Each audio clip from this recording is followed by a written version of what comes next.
Hey guys, what's up? It's Master and welcome back to a brand new video. As you guys see by the title of today's video, we have a different video on this channel. Now, you can go back on my channel and see that I've done some Boruto anime videos before, but they don't really do as well as the manga videos, so I'd like to give you what you guys want. You guys seem to like the manga material a little bit more. But recently on Twitter, I have seen some people saying that the manga has gotten dry and stale, and that the Boruto anime is the way to go. So today we're going to break that down and see what it's really all about. Now, in the beginning of the Boruto anime, I am one of those people who wasn't a huge fan, but watched it because I was a Naruto fan. I finished Naruto and went right into Boruto because I didn't watch Naruto as it was airing. So a lot of people weren't a fan of Boruto because of the fact that it kind of portrayed Naruto to be somewhat of a bad father, and people weren't really a fan of that. They said there was too much filler going on in the Boruto anime and that the manga carried the series. Here we are a few years later, and now people are starting to say that the anime is carrying the manga now that the anime is adapting to the manga material, which the Otsutsuki arc is beginning on Sunday, which is going to be Team 7 versus, revamped Team 7 versus Baro, and Baro Shiki will make his debut and stuff like that, but we'll get into that a little bit later. So, around the beginning, a lot of people weren't fans of the anime because it was too much filler, and pretty much the entirety of episodes 1 through 65 were a build up to the tuning exams, which is told in the movie, and then Naruto and Sasuke and Boruto versus Momoshiki, and Boruto getting his karma, which I believe the first chapter of the manga is getting ready for the tuning exams, like Boruto's introduction and stuff like that. So at this point in time, people were saying that the Boruto anime sucked because there was too much quote-unquote anime canon. That's what the anime labeled it as, and the manga was the real breadwinner here and was the reason why the series was staying afloat. Past episode 65, people began to sort of realize that the Boruto anime was going to get good because of the fight versus Momoshiki and the fact that Naruto and Boruto were to bond better together, which is understood.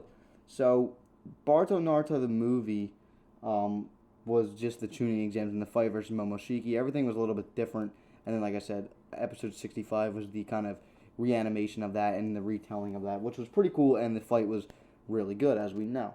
And then, we come a few years later, and after episode 65, it's just more anime canon and anime canon and anime canon, and people just aren't digging it at all. And then COVID hits, and we were supposed to see Kara. We got a little bit of a anime original arc dedicated to Kara and kind of like Sasuke and Sai infiltrating the Hidden Leaf, the Hidden Rain, which was cool to see. So some of the anime originals aren't bad, to say the least, because the anime is doing some of the anime originals right.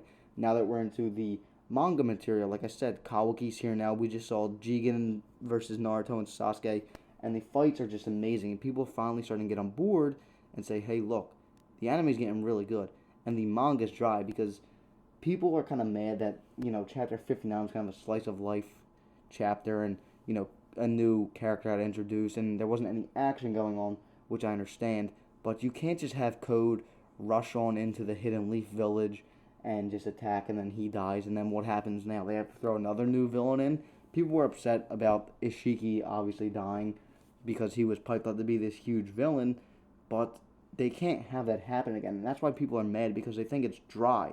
Well, okay, I understand that, because the anime is getting into the manga material, which is all these good fights, and people are starting to realize, wow, these fights are amazing animated. I can't wait to see more, but the manga right now is so dry because no one's attacking the Hidden Leaf.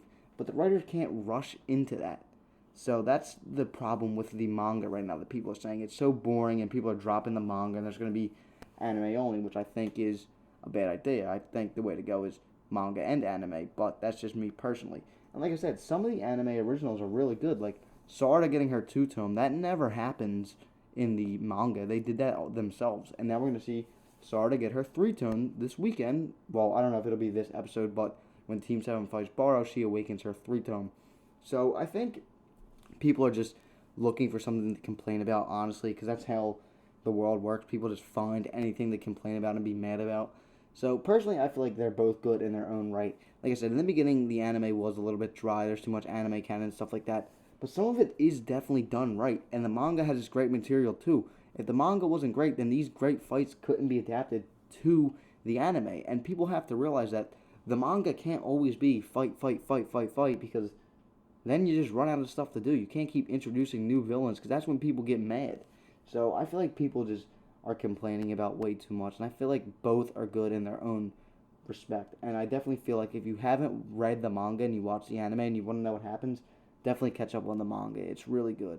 And if you want to see, your favorite fights animated, then go watch the anime, because that's apparently the big thing right now. But I don't think people should drop the manga. That's not the right thing to do. It's still going to be good, and it's still going to have the anime adapt to it, which will make it even better. I want to know what you guys think about this in the comments below. Do you watch the anime, do you read the manga, or do you do both? And which do you prefer and why? So, thank you all for watching. Leave a like, comment, subscribe. I'm out of here, guys. Peace.